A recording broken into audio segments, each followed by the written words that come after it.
आग बरसा दे, फिर से तूफान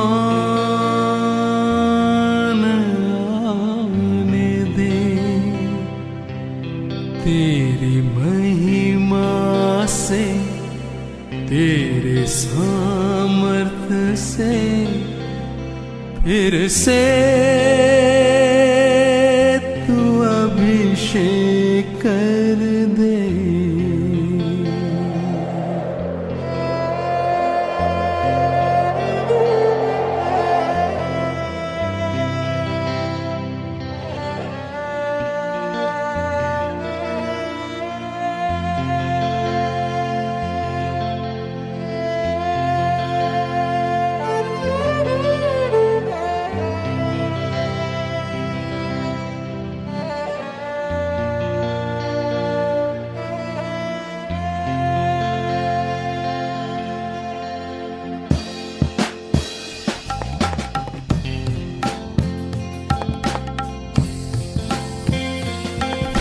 से वो आग बरसा दे, फिर से तूफान आने दे। तेरी महिमा से, तेरे सामर्थ्य से फिर से तू अभिषेक कर दे। फिर से वो आग बरसा दे, फिर से तूफान आने दे। तेरी महिमा से, तेरे सामर्थ्य से फिर से तू अभिषेक कर दे। आ पवित्र आत्मा, आ पवित्र आत्मा, आ पवित्र आत्मा, आ पवित्र आत्मा, आ पवित्र आत्मा, आ पवित्र आत्मा।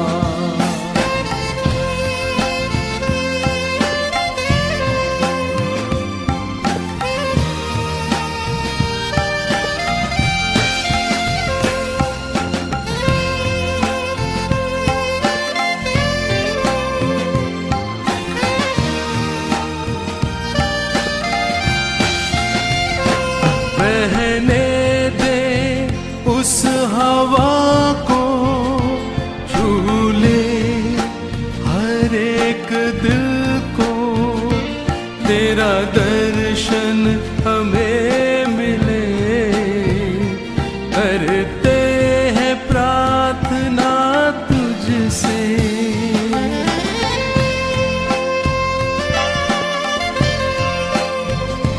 बहने दे उस हवा को, छू ले हर एक दिल को। तेरा दर्शन हमें मिले, करते हैं प्रार्थना तुझसे।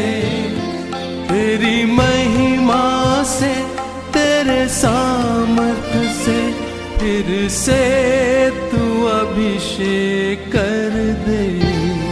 तेरी महिमा से, तेरे सामर्थ्य से फिर से तू अभिषेक कर दे। आ पवित्र आत्मा, आ पवित्र आत्मा, आ पवित्र आत्मा, आ पवित्र आत्मा,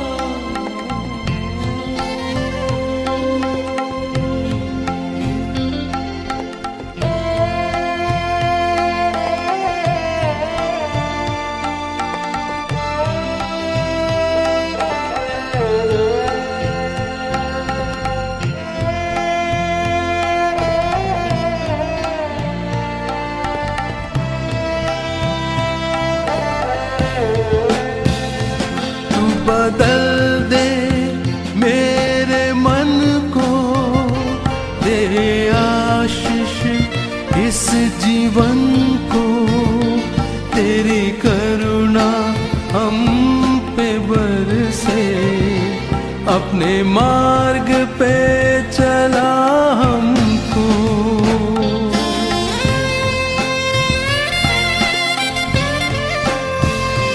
तू बदल दे मेरे मन को, दे आशीष इस जीवन को, तेरी करुणा हम पे बरसे, अपने मार्ग पे चला हमको।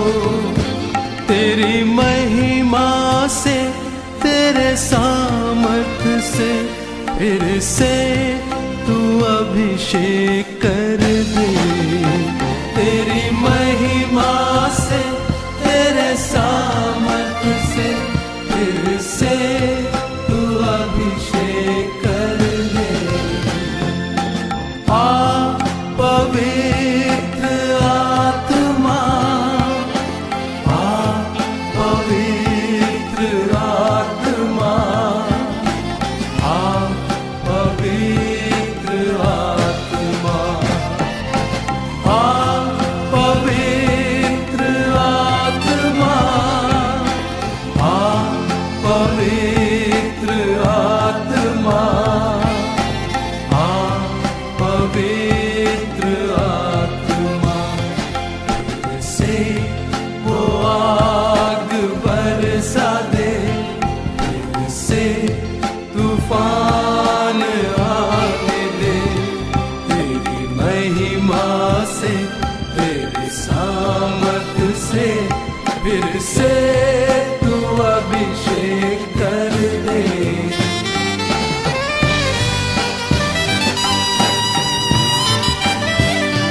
फिर से वो आग बरसा दे, फिर से तूफान आने दे, तेरी महिमा से, तेरे सामर्थ से, फिर से तू अभिषेक कर दे।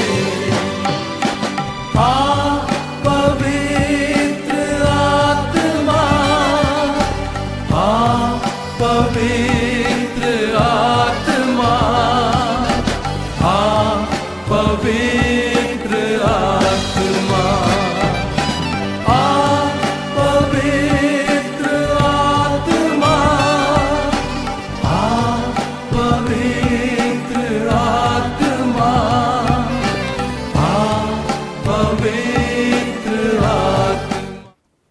આવો આપણે સાંજની એ ભક્તિ સભામાં જોડાઈએ અને પ્રાર્થના કરીએ અને તેની શરૂઆત કરીએ. સનાતન અને ગૌરવી પિતા, અમે તમારો આભાર માનીએ છીએ. CNI ગુજરાત ડાયોસિસના એક માધ્યમ દ્વારા તમારા વચનની સેવા સાંભળવાની અમને તક મળે છે.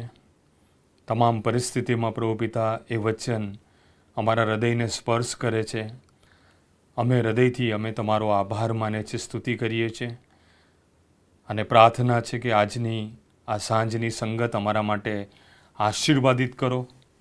વચન દ્વારા તમે વાત કરો, બોલો અને પ્રભુ પિતા, અમે એ દ્વારા તમારા મહિમાના અર્થે ઉપયોગી પાત્ર બનીએ, તમારી કૃપાનો અનુભવ કરીએ અને જીવન સંબંધી વિચાર કરીને તમને માન, મહિમાને ગૌરવ આપીએ. એ માર્ગે તમે અમને ચલાવો, એવી અમારા હૃદયની પ્રાર્થના છે. ઈસુ પ્રભુના નામમાં માંગ્યું, આમેન. ઈશ્વરના વચનો વાંચીએ તથા સાંભળીએ.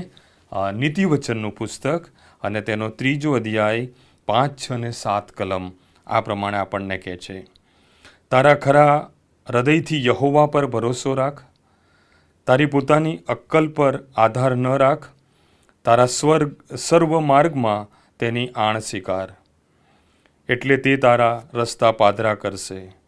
તું પોતાની નજરમાં જ્ઞાની ન થા, પણ યહોવાનો ડર રાખીને દુષ્ટતાથી દૂર થા.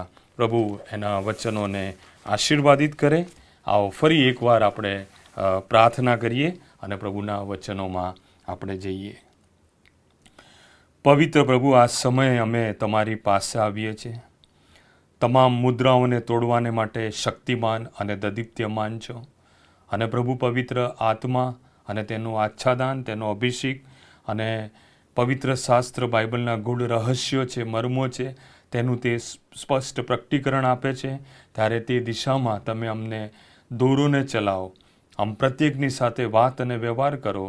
અને વચન એ પરખાયેલા છે, સોના કરતાં કિંમતી છે, અને તમામ પરિસ્થિતિમાં પ્રભુ તે કાર્યશીલ છે. એ જીવંત વચન દ્વારા આજે અમે આશીર્વાદિત થઈએ એવી અમે સહાય અને મદદ માંગીએ છીએ. ઈસુ પ્રભુના નામમાં માંગ્યું. આમેન.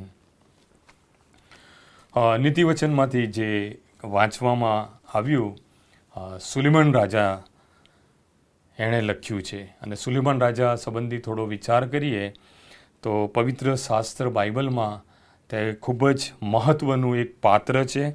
અને ઈસવીસન પૂર્વે 930 વર્ષ, 80 વર્ષનું તેનું આયુષ્ય હતું અને 40 વર્ષ તેણે રાજ કર્યું અને બહુ મોટા કાર્ય કર્યા. તેના જો લખાણો જોઈએ પવિત્ર શાસ્ત્ર બાઇબલમાં તો સભા શિક્ષક, નીતિવચન અને ગીતોનું ગીત. અને પહેલો રાજા 4 અધ્યાય ને 32થી આગળ તમે વાંચો કે 3000 તેણે કહેવતો અને ઉપરાંત ગીતશાસ્ત્રમાં પણ અમુક કાવ્યો તેણે લખ્યા છે.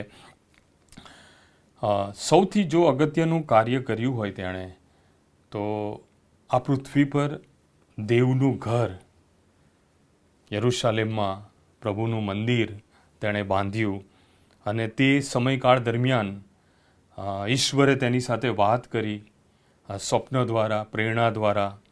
અને સુલેમાન રાજા પર ઈશ્વર પ્રસન્ન થયો અને કે શું જોઈએ છે તારે, તું માંગ. અને તેણે જે માંગ્યું તો જ્ઞાન, બુદ્ધિ અને ડાપણ, અને ઈશ્વરે તેને આપ્યું. અને તે દ્વારા ઇઝરાયલ પ્રજા આશીર્વાદિત થઈ. એ આખો ઇતિહાસ આપણે જોઈએ તો ઘણા બધા આશીર્વાદો ઇઝરાયલ પ્રજાને મળ્યા. આની સાથે સાથે કરાર પણ કર્યો ઈશ્વરે કે તારા જેવું કોઈ થયું નહીં અને થશે નહીં. અને મંદિર બાંધ્યું અને જે વચન અને જ્ઞાન ઈશ્વરે આપ્યું અને એ આપણે જોઈ શકીએ છીએ. ઈશ્વરનો આભાર માનીએ છીએ. નીતિવચનના જે લખાણો છે 31 અધ્યાય, તો એ મોટે ભાગે મૂસાએ જે આજ્ઞાઓ આપી, વિધિઓ આપ્યા અને ઈશ્વરની જે આજ્ઞાઓ હતી, વાતચીત હતી ઈશ્વર સાથેની, એક સંક્ષિપ્તમાં આ નીતિવચન અને સભા શિક્ષકમાં એણે એ રજૂ કર્યું છે. અને નીતિવચન 1 અધ્યાય 1 થી 7 એ સંપૂર્ણ જ્ઞાન, બુદ્ધિ અને ડાપણ માટે લખ્યું છે. અને એ સમગ્ર નીતિવચનના પુસ્તકનો એ આધાર છે. દાઉદનો દીકરો વારંવાર ઉલ્લેખ કરે છે. એ પ્રૂફ કરે છે કે હું કોણ છું, કે હું જે દાઉદ જે દેવના માર્ગે ચાલ્યો અને એનો એ દીકરો છું. એની માને પણ એ યાદ કરે છે અને એક રાજા તરીકે તે ઘણું બધું લખે છે. ગીતશાસ્ત્ર 86માં પણ દાઉદ એક પિતૃ સન્માન તેનું જોઈએ તો તે ભક્ત હતો, ધાર્મિક માણસ હતો, રાજા હતો અને ઇઝરાયલનો પ્રિય માણસ હતો. અને ત્રીજા ભાગમાં તમે જુઓ તો નીતિવચન એણે જે 3 ભાગમાં જે લખ્યું છે, 1 થી 9 અધ્યાય, 10 થી 24 અધ્યાય અને 25 થી 31 અધ્યાય, તેમાં મોટે ભાગે ઈશ્વરની ભીખ અને જ્ઞાન ક્યાંથી મળે છે. અને પહેલો રાજા 4 અધ્યાયમાં પણ જે 3000 કહેવતોની જે વાત કરી છે એનો પણ તેણે આમાં ઉલ્લેખ કર્યો છે. અને 3 બાબત પર ભાર મૂકે છે: બુદ્ધિ પ્રાપ્ત કર, શિક્ષણ પ્રાપ્ત કર અને સમજ પ્રાપ્ત કર. પહેલાં નીતિવચન 3 અધ્યાયને પહેલી કલમમાં તમે જુઓ તો એક વ્યવહારિક શિક્ષણ છે, જ્ઞાન અને સન્માનની વાત કરે છે અને ભાર મૂકે છે કે આ જે બધું મારા જીવનના અનુભવમાંથી હું આ લખું છું તેને તમારા હૃદયમાં સંગ્રહી રાખ. દાઉદ પણ ગીતશાસ્ત્રમાં ઘણી બધી જગ્યાએ વાત કરે છે અને માશ્કિલ શબ્દ વાપર્યો છે ગીતોની ઉપર. એનો અર્થ એ થાય છે કે જીવનના અનુભવમાંથી કહેવું. એને જે ઈશ્વર સાથેના જે બધા અનુભવ થયા તેમાંથી તેની વાત કરે છે અને માણસના જીવનની વાત કરે છે કે એક મુસાફરી છે, તેની એક યાત્રા છે અને એક પ્રવાસ છે. અને 3જા અધ્યાયમાં એ જીવન સાથે સંકળાયેલી એની લાગણીઓને અહીંયા વ્યક્ત કરે છે. આવનાર પેઢી આ સંબંધી વિચાર કરે, વાંચે અને જે મૂસાની જે 10 આજ્ઞા હતી ને બીજી ઘણી બધી આજ્ઞાઓ અને વિધિઓ અને કરારો હતા, તેને આ નીતિવચન અને સભા શિક્ષકમાં લઈને વાત કરે છે. નીતિવચન 3જો અધ્યાય 5, 6 અને 7 જીવનની મુસાફરી, પ્રવાસ કે યાત્રા માટે બહુ અગત્યની અહીંયા એ વાત કરે છે કે તારી પોતાની અક્કલ પર આધાર ન રાખ. એ ના પાડે છે. માણસ બાઇબલની દ્રષ્ટિએથી જોઈએ તો એ કીડા સમાન છે. માણસના જીવનની યશાયા વાત કરે છે કે રાત્રે તેને જે રીતે સ્વપ્ન આવે છે ને સ્વપ્નોમાં ખૂબ જ ખાય છે, પીવે છે ને મોજ કરે છે, પણ જ્યારે તે ઉઠે છે ત્યારે ભૂખ્યો ને તરસ્યો હોય છે. અયુબનું પુસ્તક 14મા અધ્યાયમાં સ્ત્રીજન્ય મનુષ્ય અલ્પાયુ અને સંકટથી ભરપૂર છે. નવા કરારમાં પણ એક ફૂલ જેવું જીવન છે, એક વાદળ જેવું જીવન છે, એક છાયા જેવું જીવન છે. હતું નહોતું થઈ જાય છે, ક્ષણભંગુર જીવન છે, એની વાત કરે છે. અને માણસ પર ભરોસો જે રાખે છે એના માટે એણે મૂર્ખ શબ્દ વાપર્યો છે. પણ અહીંયા કહે છે કે તારી પોતાની અક્કલ પર આધાર ના રાખ, તું પોતે તારા પોતા પર તું ભરોસો રાખ. અને અહીંયા નીતિવચન 3જા અધ્યાયમાં એ આની વાત કરે છે કે માણસ કદી પોતાને શોધી શકતો નથી, તેને શોધનારની જરૂર છે. અને ઈશ્વર જ તેને શોધીને ઈશ્વર જ તેને માર્ગ દેખાડે છે. ઈશ્વર જ તેને ખડક પર ઊભો રાખીને તેના પગલાંને સ્થિર કરે છે. અને આ એક આજ્ઞાના રૂપમાં કહે છે કે જ્યારે જીવનની મુસાફરીમાં તમે છો, યાત્રામાં તમે છો, પ્રવેશમાં તમે છો, તો તું તારી પોતાની અક્કલ પર આધાર રાખીશ નહીં. અને બીજી આજ્ઞા અહીંયા આપે છે કે સંપૂર્ણ મનથી યહોવા પર ભરોસો રાખ. આ બહુ સરસ બાબત, ઈશ્વર પર ભરોસો રાખવો. દાઉદના પણ ઘણા બધા ગીતોમાં તમે વારંવાર વાંચો કે કોઈ ઘોડા પર, કોઈ રથ પર, પણ હું મારા ઈશ્વર પર ભરોસો રાખીશ. અને ઘણા બધા પ્રબોધકો, ન્યાયાધીશો અને જે રાજાઓએ યહોવા આપણા દેવ પર ભરોસો રાખ્યો છે એ બધાએ સફળતા પ્રાપ્ત કરી છે. અને અહીંયા ભાર મૂક્યો છે કે સંપૂર્ણ ભરોસો. બેમનવાળો માણસ તેના દરેક કાર્યમાં અસ્થિર છે, સ્થિર રહી શકતો નથી. જ્યારે સંપૂર્ણ તમે ઈશ્વર પર ભરોસો રાખો છો ત્યારે ઈશ્વર કાર્ય કરે છે. ગીતશાસ્ત્ર 119 2 ને 3 કલમમાં પૂર્ણ મનથી ઈશ્વર પાસે જવું, ખરા હૃદયથી, પૂર્ણ મનથી, અધૂરાપણામાં નહીં, ચિંતામાં નહીં, મુશ્કેલીમાં નહીં, દુઃખમાં નહીં, પણ બધું જ સંપૂર્ણપણે ઈશ્વરને સોંપીને ઈશ્વરની પાસે જવું. ઘણી બધી વખતે જ્યારે પ્રાર્થનાવાદી જે વ્યક્તિઓ હોય છે ત્યારે ઈશ્વર એની સાથે વાત કરે છે અને એનો સમય મોટે ભાગે 3 વાગ્યા પછીનો હોય, તો એમાં ઘણી બધી વખત સંકેત આપે છે. તો એમાં જ્યારે માણસ શૂન્ય બની જાય છે અને ઈશ્વરનું સાંભળે છે ત્યારે ઈશ્વર એની સાથે વાત કરે છે. સુલેમાન રાજાને બહુ મોટો અનુભવ હતો કે હું જે છું તે કશું જ નથી, આ બધું જ ઈશ્વર તરફથી છે. શૂન્ય થઈ ગયો અને ધ્યાનથી ઈશ્વરનો અવાજ સાંભળ્યો અને પ્રેરણા પ્રાપ્ત કરી અને યરુશાલેમનું મંદિર, યરુશાલેમના કોટ, યરુશાલેમના મહેલો અને બીજી ઘણી બધી બાબતો, અને એટલે સુધી કે ઈશ્વરને આધીન રહ્યો કે ગૌરવ તેણે ઈશ્વરનું મંદિરમાં ઉતાર્યું. અને અહીંયા એ આજ્ઞા આપે છે કે સંપૂર્ણ મનથી, ખરા હૃદયથી ઈશ્વર પર તું ભરોસો રાખ. અને ગીતશાસ્ત્ર 119માં તમે જુઓ તો જ્ઞાન, વિધિ, વચનનો માર્ગ, ધર્મનો માર્ગ, શાંતિનો માર્ગ, દેવનો માર્ગ. અને ગીતશાસ્ત્ર 125માં પણ 1 કલમમાં કહે છે કે જે ઈશ્વર પર ભરોસો રાખે છે તે સિયોન પહાડ જેવો છે. નવા કરારમાં પણ પ્રભુ ઈસુ ખ્રિસ્તના દ્રષ્ટાંતમાં પણ આ જ બાબત છે કે પહાડ પર ઘર બાંધ્યું ને રેતી પર બાંધ્યું.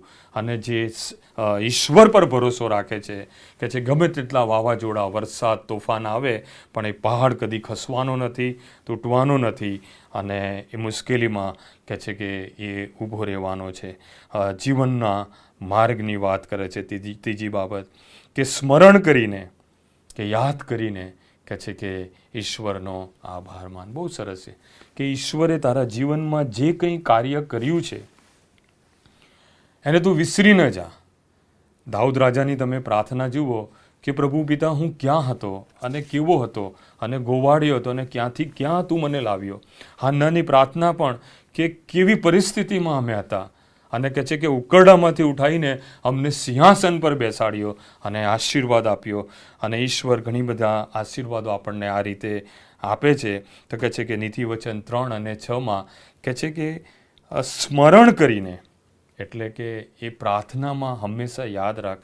યહોશુઆને પણ કહ્યું કે તું જે ઈશ્વરે તમને 40 વર્ષની મુસાફરીમાંથી બહાર કાઢ્યા અને યહોવા હીરે તરીકે તમારે પૂરું પાડ્યું, અગ્નિસ્તંભ અને મેઘસ્તંભ તમારી ઉપર રહ્યો, તો કહે છે કે આ ભૂલી ન જા. આવનાર પેઢી તે જાણે, સાંભળે અને ઈશ્વર પર તેનો ભરોસો દ્રઢ અને મજબૂત થાય. અને કહે છે કે આવતા જતા અને કહે છે કે દરવાજા પર દરેક જગ્યાએ લખ અને કે એ માર્ગ તું એવી રીતે બનાય કે ઈશ્વરના વચનો તમારા હૃદયમાં કોતરાયેલા રહે. અને મૂસાની પણ પ્રાર્થના હતી માર્ગમાં કે પ્રભુ તારી સમક્ષતા હોય તો કહે છે કે મને આગળ લઈ જજે. અને 40 વર્ષ એ પ્રભુની હાજરીમાં અગ્નિસ્તંભ અને મેઘસ્તંભ, ઈશ્વરનો હાથ તેની પર રહ્યો અને તેને લઈ ગયો. યાબેસની પણ પ્રાર્થના ખૂબ જ સુંદર પ્રાર્થના છે કે પ્રભુ તારો હાથ મારી પર રહે, તારી હાજરીનો સતત હું અનુભવ કરું અને સતત તું મારી સાથે પાસે રહેજે અને દુષ્ટતાથી મને બચાવજે. માર્ગ, આદમનો માર્ગ એ પોતાને કદી શોધી શક્યો નથી. ઈશ્વરે જ માર્ગ બતાવવો પડ્યો. કાઈન એક ભાઈનું ખૂન કરે છે, ઈશ્વરે એને શોધ્યો અને એને ઈશ્વરે માર્ગ બતાવ્યો. એ લોકો એક નવો માર્ગ તૈયાર કર્યો ઉત્પત્તિમાં જ કે આપણે આકાશ સુધી કે છે કે બાંધીએ. અને લોકો ભેગા થયા અને પોતાની રીતે માર્ગ શોધવા લાગ્યા. પણ ભાષાઓ બદલાઈ ગઈ અને તેઓ ભટકી ગયા. નૂહને પણ ઈશ્વરે માર્ગ બતાવ્યો, ઇબ્રાહીમને પણ ઈશ્વરે માર્ગ બતાવ્યો અને લોટ ભત્રીજો એની સાથે હતો પણ એણે પોતે પસંદ કર્યું. તેનું પરિણામ શું આવ્યું? પણ ઇબ્રાહીમે જે ઈશ્વર પર ભરોસો રાખ્યો અને પોતાની અક્કલ પર આધાર રાખ્યો નહીં અને ઈશ્વરે જ્યાં કહ્યું ત્યાં તે ગયો, ત્યારે ઈશ્વરે તેને આશીર્વાદ આપ્યો. અને આજે પણ ઇઝરાયલ એના દ્વારા આશીર્વાદિત છે, તેના કરારમાં પણ આશીર્વાદિત છે. યુસુફને પણ ઈશ્વરે માર્ગ દેખાડ્યો. એના જીવનમાં સંકટ, મુશ્કેલી, દુઃખ, જેલ ઘણું બધું આવ્યું પણ ઈશ્વર પર તેણે ભરોસો રાખ્યો, પોતાની અક્કલ પર આધાર નહીં રાખ્યો પણ દેવે તેને માર્ગ દેખાડ્યો. પ્રભુ મને ને તમને આશીર્વાદ આપે અને આ જીવનની મુસાફરી એક મુસાફરી જ છે, એક યાત્રા છે કબરને પેલે પાર સુધી જવાની અને એક પ્રવાસ છે. અને જેમ જેમ પ્રવાસ નજીક આવે છે તેમ તેમ ઘણું બધું આપણે ખાલી કરીએ છીએ, મૂકી દઈએ છીએ, છોડી દઈએ છીએ અને ઈશ્વર સાથેના સંબંધમાં દ્રઢ થઈએ છીએ. આ નીતિવચન 3 અધ્યાય 5, 6 અને 7મી કલમ આજે મને ને તમને આ જ શિક્ષણ આપે છે કે તારી પોતાની અક્કલ પર આધાર ન રાખ અને સંપૂર્ણ મનથી ઈશ્વર પર ભરોસો રાખ અને તે તારો માર્ગ આબાદ કરશે. અને ઈશ્વરે જે બધા આશીર્વાદો આપ્યા છે એને સંસ્મરણમાં લાવીને હૃદયથી હંમેશા ઈશ્વરનો આભાર માનતો રહેજે તો ઈશ્વર તને આશીર્વાદ આપશે. આવો આપણે પ્રાર્થના કરીએ. પવિત્ર પ્રભુ, આ સમય ફરી એકવાર અમે તમારી પાસે આવીએ છીએ. જીવન પ્રભુ પિતા અમારું ક્ષણભંગુર છે. કાલે શું થઈ જશે અમે જાણતા નથી, પણ ભવિષ્ય તમે અમારું જાણો છો. માટે આજે વચન દ્વારા અમારી સાથે વાત કરી કે તારી પોતાની અક્કલ પર આધાર ન રાખ, સંપૂર્ણ મનથી યહોવા પર આધાર રાખ અને અમારો આ જીવનનો જે માર્ગ છે તેમાં પ્રભુ પિતા તમારા પર આધાર રાખીને અમે આગળ વધીએ એવી અમે ખાસ પ્રાર્થના કરીએ છીએ. ઈસુ પ્રભુના નામમાં માંગ્યું. આમેન. ઓ આકાશમાંના મારા બાપ, તમારું નામ પવિત્ર મનાવો, તમારું રાજ્ય વાવો, જેમ આકાશમાં તેમ પૃથ્વી પર તમારી ઈચ્છા પૂરી થાવ. દિવસની અમારી રોટલી આજ અમને આપ, જેમ અમે અમારા ઋણીઓને માફ કરીએ છીએ, તેમ તું અમારા ઋણોને માફ કર. અમને પરીક્ષણમાં ન લાવ, પણ ભૂંડાથી અમારો છૂટકો કર, કેમ કે રાજ્યો તથા પરાક્રમ તથા મહિમા સર્વકાળ સુધી તમારા છે. આમેન. હવે આપણા તારનાર પ્રભુ ઈસુ ખ્રિસ્તની કૃપા, ઈશ્વર પિતાનો પવિત્ર પ્રેમ અને પ્રભુ પવિત્ર આત્માની અનોખી દિવ્ય અને અદ્ભુત સંગત આપણા સર્વની સાથેને પાસે હોજો, અને પ્રભુ તેના મુખનો પ્રકાશ તમારા પર પાડો. તમને શાંતિ થાઓ. આમેન.